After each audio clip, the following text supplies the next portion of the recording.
Hello dear students of class 12th। आज से हम लोग जो हमारी जो चौथी यूनिट है, सॉरी थर्ड यूनिट, चौथी यूनिट तो हमारी पूरी हो चुकी है बायोटेक्नोलॉजी वाली।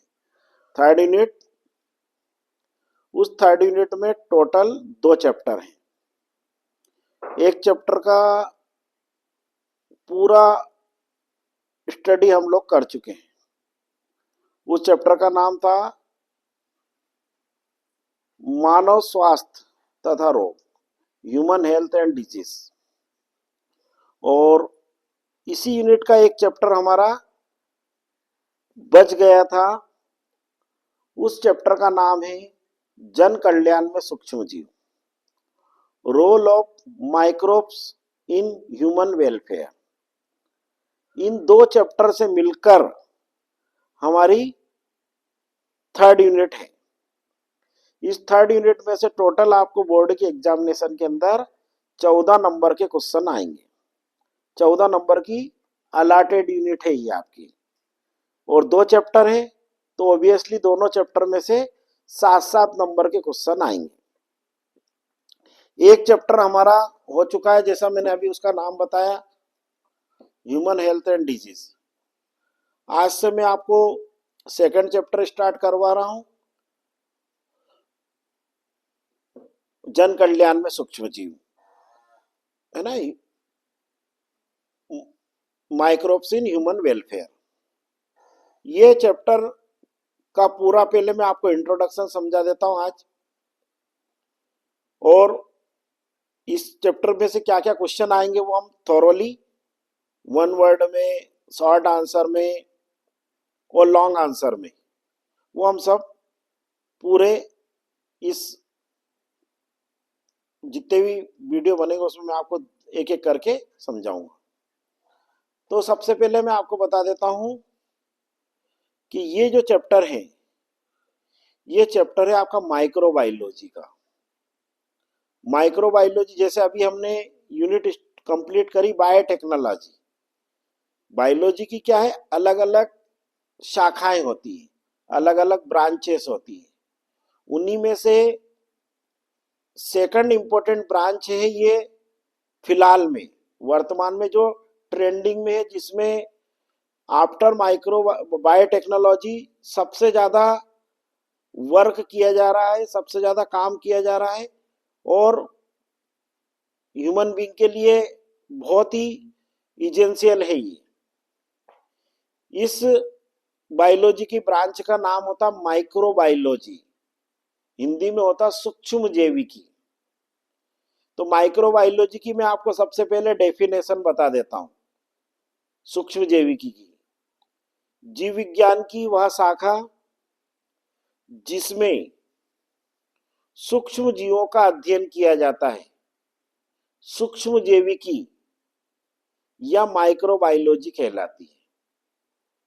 The branch of biology deals with the study of microbes is known as microbiology. Microbiology में माइक्रोब्स की स्टडी करते हैं। माइक्रोब्स में क्या क्या आते हैं, पहले वो अगर आपको क्लियर कॉन्सेप्ट होगा तो आपको ये पूरा चैप्टर समझ में आएगा। माइक्रोब्स में वो आते हैं ऑर्गेनिज्म जो हमें नेकेड आई से दिखाई नहीं देते, जो हमें नग्न आंखों से दिखाई नहीं देते, जैसे virus, bacteria, protozoa, unicellular algae, unicellular fungi. ये सारे ऑर्गेनिज्म को हम लोग माइक्रोब्स की कैटेगरी में रखते हैं, और इनकी स्टडी को माइक्रोबायोलॉजी कहते हैं। अब हमारा जो ये चैप्टर है, इस चैप्टर में क्या क्या इन माइक्रोब्स के बारे में दिया गया है वो हम लोग स्टडी करते हैं। जैसे चैप्टर का नाम ही जन कल्याण में सूक्ष्म जीव, मतलब माइक्रोब्स इन ह्यूमन वेलफेयर।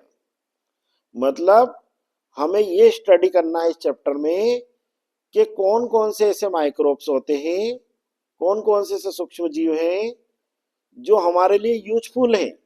इसमें हम लोग हार्मफुल सूक्ष्म जीवों के बारे में या हार्मफुल माइक्रोब्स के बारे में स्टडी नहीं करेंगे, वो हम लोग कर चुके इसके प्रीवियस वाले, इस यूनिट के प्रीवियस चैप्टर में, that is human health and disease, मानव स्वास्थ्य और रोग में।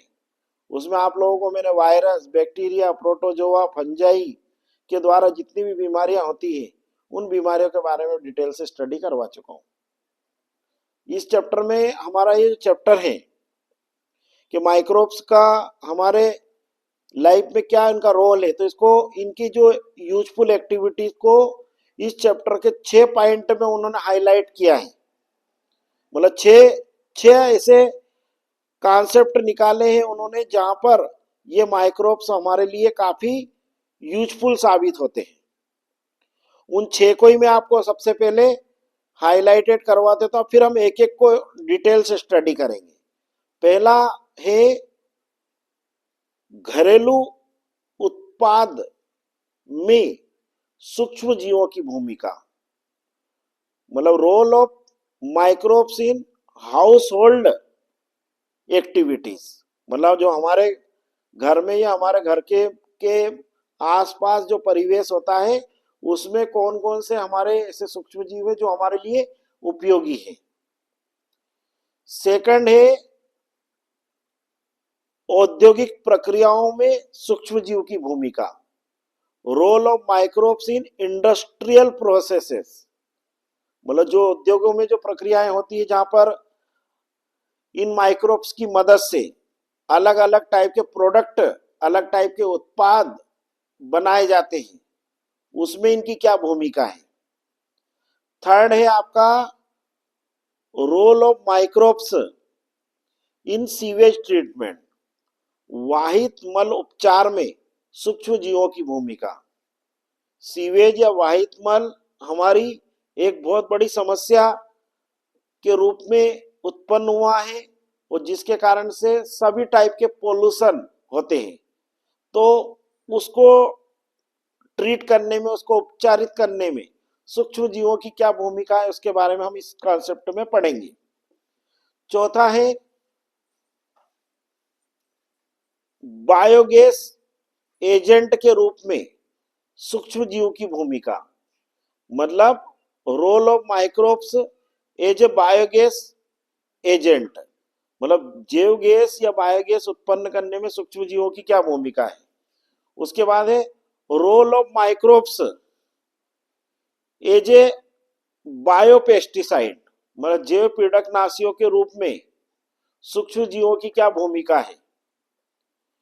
और चौथा है role of microbes as a biofertilizer, मतलब जैव उर्वरक के रूप में सूक्ष्म जीवों की क्या भूमिका है, इसके बारे में हम स्टडी करेंगे। तो ये हमारे 6 अलग अलग एक्टिविटीज है जिनमें हम लोगों को स्टडी करना है कि ये सूक्ष्म जीव हमारे लिए किस प्रकार से उपयोगी है। जहां तक बात करें हम एग्जामिनेशन पॉइंट ऑफ व्यू की, तो इसका जो लास्ट पोर्शन है इस चैप्टर का वो काफी क्रिटिकल है। उस पार्ट में से मोस्ट ऑफ क्वेश्चन पूछे जाते हैं इस चैप्टर से। वो जो लास्ट के, जो मैंने अभी आपको 3 पॉइंट बताए थे, उन तीनों में से सबसे ज्यादा क्वेश्चन पूछते हैं। कौन कौन से 3 कॉन्सेप्ट? एक तो आपका बायोगैस वाला, आपका बायोपेस्टिसाइड और बायोफर्टिलाइजर। इसमें से बहुत ज्यादा क्वेश्चन पूछे जाते हैं। ये शुरू के 3 में से भी पूछ सकते हैं, बट इनमें से जनरली मैंने देखा कम क्वेश्चन पूछे जा रहे हैं आजकल। पर हम 6 को ही स्टडी करेंगे और इन 6 में से क्या क्या छोटे छोटे क्वेश्चन बन सकते हैं वो हम स्टडी करेंगे। सबसे पहले हम लोग हमारा जो हाउस होल्ड एक्टिविटीज हैं, मतलब जो हमारे घरेलू उत्पाद उत्पन्न होते हैं या हाउस होल्ड प्रोडक्ट उत्पन्न होते हैं, उनमें सूक्ष्म जीवों की क्या भूमिका है इसके बारे में हम स्टडी करेंगे। तो इसमें सबसे पहला जो कॉन्सेप्ट दे रखा है हमारा, वो दे रखा है कर्ड का उत्पादन, मतलब दही का उत्पादन या दही का निर्माण या पनीर का निर्माण। ठीक है ना। तो इसमें आप सभी को मालूम है कि जो मिल्क है, उस मिल्क के बहुत सारे बाय प्रोडक्ट्स हमारे लिए माइक्रोब्स या सूक्ष्म जीव उत्पन्न करके देते हैं। आप सभी को मालूम है कि जो दूध होता है उस दूध में नेचुरल शुगर पाई जाती है लैक्टोज। लैक्टोज एक डाइसेकेराइड शुगर है जो ग्लूकोज और गैलेक्टोज से मिलकर बनी होती है। इस दूध से कौन कौन से ऐसे प्रोडक्ट हैं जो हम लोग हमारे घरेलू स्तर पर भी उत्पादित कर सकते हैं या बना सकते हैं। हालांकि इससे भी अब एक इंडस्ट्री का दर्जा प्राप्त हो चुका है और उस इंडस्ट्रीज को हम लोग डेयरी माइक्रोबायोलॉजी कहते हैं। तो अब ये घरेलू नहीं बचा, ये भी एक इंडस्ट्रियल प्रोसेस हो गई और इस इंडस्ट्रियल प्रोसेस का नाम है डेयरी माइक्रोबायोलॉजी, डेयरी सूक्ष्म जैविकी, जिसमें हजारों हजार लाखों लाख लोगों को एम्प्लॉयमेंट मिल रहा है। पर वो एम्प्लॉयमेंट लोगों को मिल रहा है, बट उसमें जो सबसे इंपॉर्टेंट भूमिका होती है वो भूमिका होती है बैक्टीरिया की। तो जो दूध रहता है उस दूध को दही में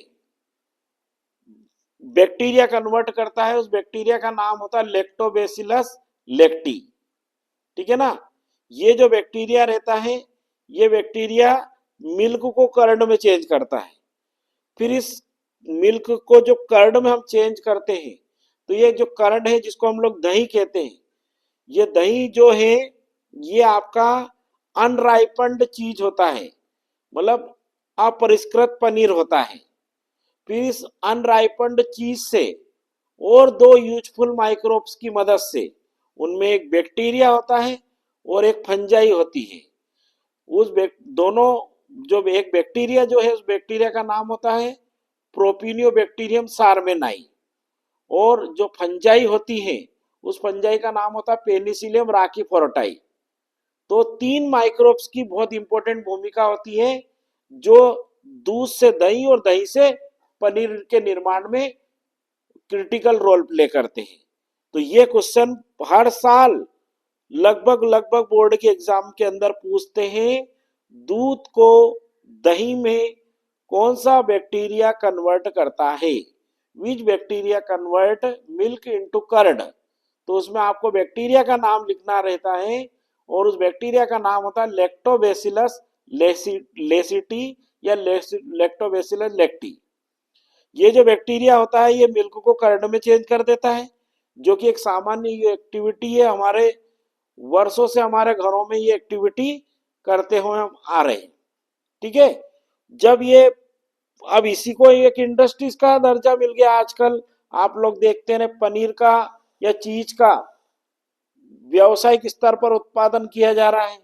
तो पहले सबसे पहले मिल्क को कर्ड में चेंज करते हैं, फिर उस जो कर्ड रहता है उस कर्ड को अलग अलग तरीके से, अलग अलग तरीके अपनाकर उनमें सबसे पहले उसको हीट करते हैं।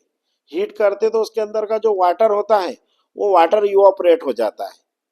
फिर उसके अलावा इसमें एक एंजाइम डालते हैं रेनेट।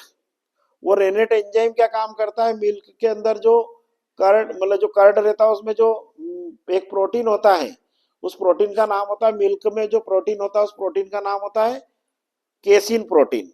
उस केसिन प्रोटीन को ये रेनेट जो एंजाइम होता है, क्योंकि नेचुरल हमारी बॉडी के अंदर मिल्क का डाइजेशन करने में रेनिन प्रोटीन की बहुत इंपॉर्टेंट भूमिका रहती है।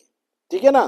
तो वो जो रेनेट जो एक उसी एंजाइम को टेबलेट फॉर्म में बना लिया साइंटिस्ट लोगों ने, उसको रेनेट को उसमें डाल देते हैं। तो वो जो मिल्क की जो केसिन प्रोटीन होती है उस केसिन प्रोटीन को ब्रेक डाउन कर देता है।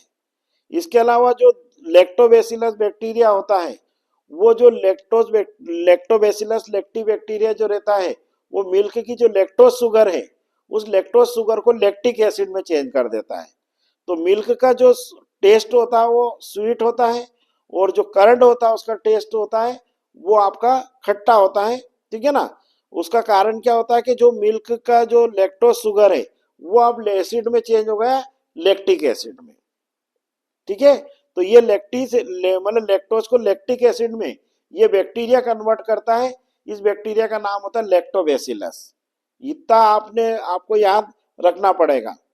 फिर उसके बाद ये प्रोसेस करने के बाद हम लोग उसको क्या काम करते हैं, जहां पर इंडस्ट्रीज लेवल पर जहां पर चीज का प्रोडक्शन किया जाता है वहां पे क्या काम करते हैं, उसको हीट करते हैं। हीट करने से क्या होता है, उसका जितना भी वाटर होता है वो वेपोराइज हो जाता है। वाटर जब वेपोराइज हो जाता है तो उसको फिर क्या काम करते हैं, स्पेशल टाइप के जो उनके इंस्ट्रूमेंट रहते हैं उसमें उसको बाकायदा प्रेस किया जाता है। प्रेस करने के बाद मतलब उसको उसमें बाकायदा ऐसे सांचे रहते हैं, उन सांचों में उसको मोल्ड करके प्रेस कर देते हैं। फिर उसमें उस बैक्टीरिया को उस अनराइपन्ड चीज को, अपरिष्कृत पनीर को, जो कि दही है अभी मोटे रूप में देखा जाए तो, उसको राइपन्ड चीज में कन्वर्ट करने में दो और बैक्टीरिया, एक बैक्टीरिया और एक फंजाई, उनकी भूमिका रहती है। उस बैक्टीरिया का, दूसरे बैक्टीरिया का नाम होता है प्रोपिनियोबैक्टीरियम सार्मेनाई, और एक तीसरी फंजाई होती है, तीसरा जो माइक्रोब होता है वो होता है पेनिसिलियम राखीफोर्टाई।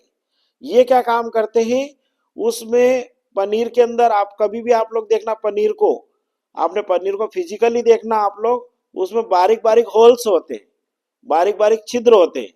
ये जो होल्स होते हैं, इन होल्स में से उसकी जो गैस रहती, कार्बन डाइऑक्साइड गैस, वो निकल जाती है, जिसके कारण से वो it becomes now very soft, वो सॉफ्ट हो जाता है, और सॉफ्ट हो जाता है और उसका टेस्ट और फ्लेवर दोनों चेंज हो जाते हैं।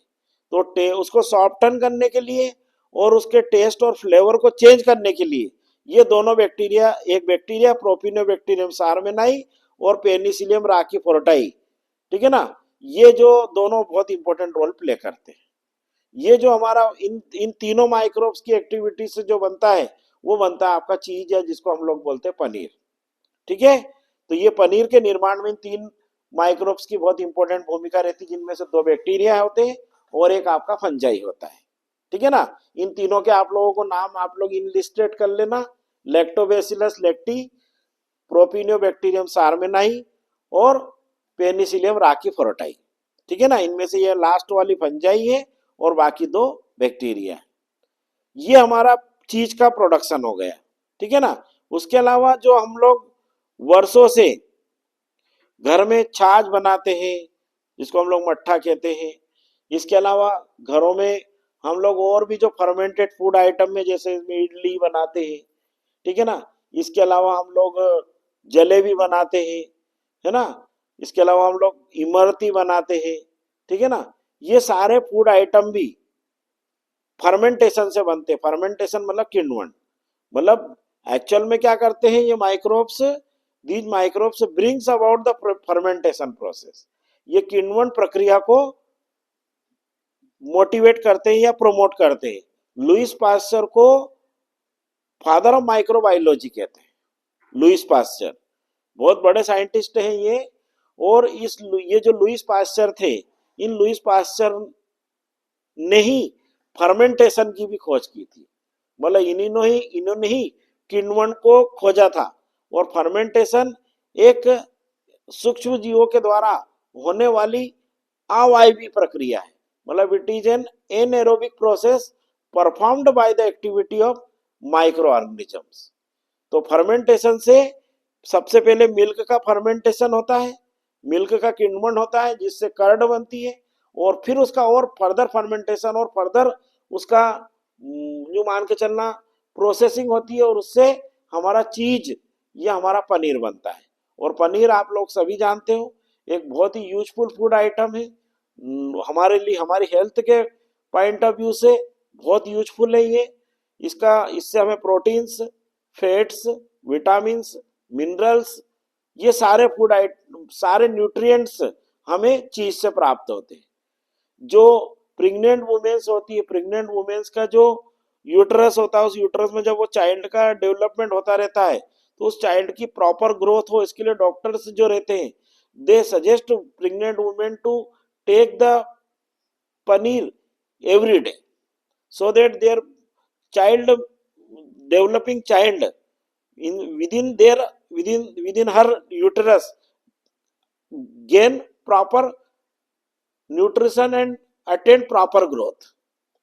मतलब वो माँ के गर्भाशय में जो बच्चा पल रहा है उसकी प्रॉपर वृद्धि हो और वो उसको सारे पोषक तत्व मिल सके, इसलिए डॉक्टर्स उस महिला को या प्रेग्नेंट वुमेन्स को पनीर कंज्यूम करने की या पनीर का उपभोग करने की सलाह देते हैं।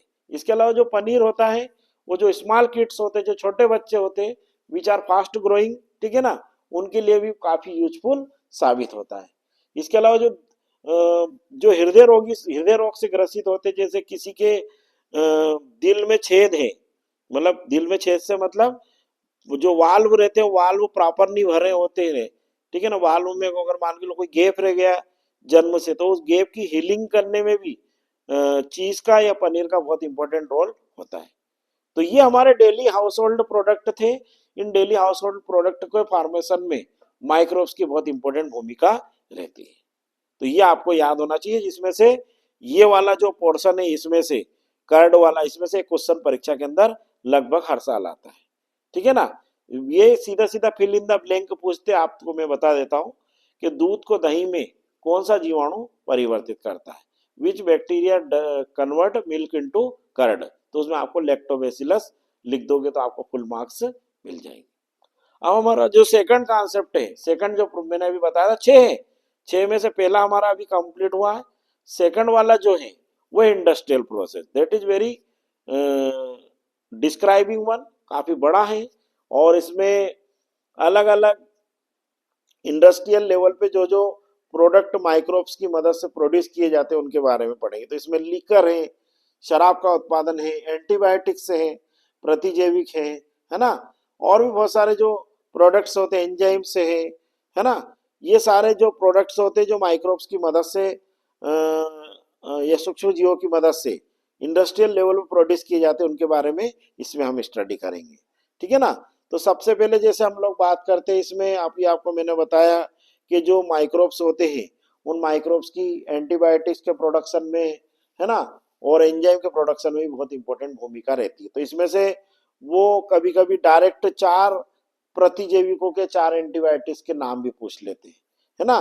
कभी कभी वो ये पूछ लेते हैं कि जो एल्कोहलिक किण्वन में या एल्कोहलिक फर्मेंटेशन में किस सूक्ष्म जीव की महत्वपूर्ण भूमिका होती है।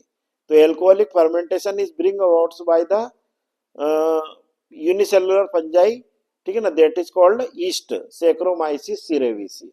तो इसमें आपको ये याद रखना है कि जो एल्कोहलिक किण्वन में, एल्कोहलिक फर्मेंटेशन में किस सूक्ष्म जीव की भूमिका होती है, उस सूक्ष्म जीव का नाम होता है ईस्ट, और उसका साइंटिफिक नेम होता है सैक्रोमाइसिस सिरेविसी। तो ये भी बहुत इंपॉर्टेंट क्वेश्चन है, ये आप नोट करके रखें, ये परीक्षा के अंदर बहुत बार पूछा गया है। इसी प्रकार से एक और, जैसे मैंने अभी आपको प्रतिजैविक वाला कॉन्सेप्ट बताया, प्रतिजैविक या एंटीबायोटिक्स वाले कॉन्सेप्ट में पूछ लेते हैं वो कि सबसे पहला प्रतिजैविक किस साइंटिस्ट ने प्रिपेयर किया था। तो सबसे पहला एंटीबायोटिक जो है वो इन्वेंट किया था अलेक्जेंडर फ्लेमिंग ने, और उन्होंने उस एंटीबायोटिक्स को किस फंजाई से ऑब्टेन किया था, तो उन्होंने ऑब्टेन किया था पेनिसिलियम नोटेटम से। पेनिसिलियम नोटेटम से उन्होंने पेनिसिलिन एंटीबायोटिक की डिस्कवरी की थी।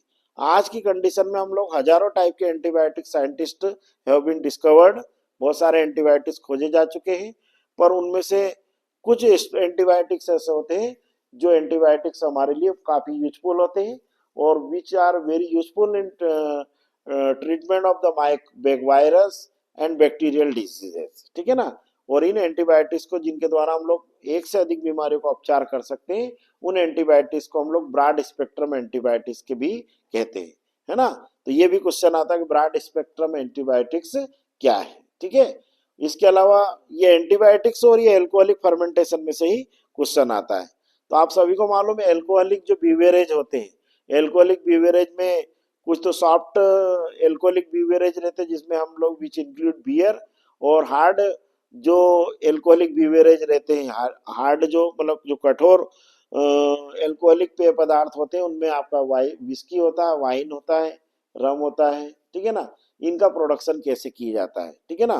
तो जो बियर होती है वो बियर बनाई जाती है ग्रेन से, अनाज से, और जो विस्की होती है या वाइन जो अपन बोलते हैं, रम बोलते हैं, ये जनरली हम लोग प्रोड्यूस करते हैं या प्रिपेयर करते हैं फ्रॉम द फ्रूट्स, ठीक है ना। तो इनका प्रोडक्शन कैसे होता है ये हम लोग स्टडी करेंगे, और इसमें सबसे इंपॉर्टेंट भूमिका किसकी रहती है, ये आपकी रहती है एल्कोहलिक फर्मेंटेशन में ईस्ट की। उस ईस्ट का साइंटिफिक नेम होता है सैक्रोमाइसिस सिरेविसी, ठीक है ना। तो आई थिंक इतना आपको समझ में आया होगा। इसका रिमेनिंग जो पार्ट है वो हम लोग कल पढ़ेंगे, और इस वीडियो को आप ज़्यादा से ज़्यादा लाइक करें, शेयर करें। Okay, all the best.